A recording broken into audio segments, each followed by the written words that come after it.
Təzə növ sabun tapmışam. Belə yaltaqlıq eləyəni, belə girəni ilk dəfədir görürəm ha. Deməli Prezident İlham Əliyev bu gün Ağdərəyə səfərə gedib və Ağdərə sakinləri ilə görüşüb. Orada bir üzr istəyirəm. Ağsaqqal Prezident İlham Əliyevin qarşısına çıxıb və bilirsiniz nə deyib? Deyir ki, cənab prezident, bizim kənd xüsusi kənddir. Bizim kənddə bir dənə də olsun müxalifətçi yoxdur. Bizim kənddən bir dənə də olsun müxalifətçi çıxmayıb. Təsəvvür edirsiniz?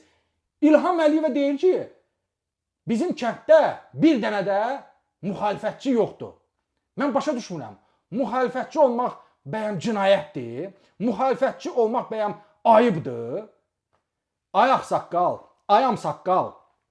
Müxalifətçi olmaq indiki dövrdə cəsarət tələb eləyir, mərdlik tələb eləyir. İndiki dövrdə müxalifətçi olmaq hər adamın başı üçün deyil ha.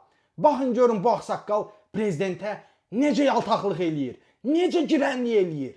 İyrənirəm, mundarsız. Ay, şərəfinizi, vicdanını itirən adamlarsınız.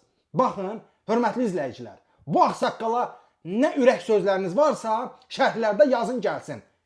Peçatını vuraq. Heyvandarlıq üçün bura ən yaxşı yerdir. Ən güclü bizim bu sakinlər hamısı heyvandarlıqla. Cənab Prezident, əmin eləyim ki, bu adam bizim kənddə bu deyərdilər müxalifət. Bizim inansız bu kəndin cəmaatından bir adam biz fikirləşirik, kim müxalifətçi olur? Heç var.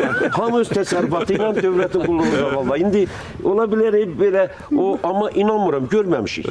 Eşitməmişik. Ancaq olsa da bir problem yox, heç ümumiyyətlə onlara biz əsas ki, dövlətə müxalifətdə olmasınlar, dövlətçiliyə. Bizim bəzi özlərini müxalifətçi adlandıranlar ermənilərlə birləşib dövlətə qarşı. O cümlədən 2-ci Qarabağ müharibəsi dövründə, antiterror əməliyyatı dövründə, indinin özündə gözü götürməməzlikdir. Bu düşmənçilikdir dövlətə qarşı və əslində xəyanətdir. Xəyanətdir.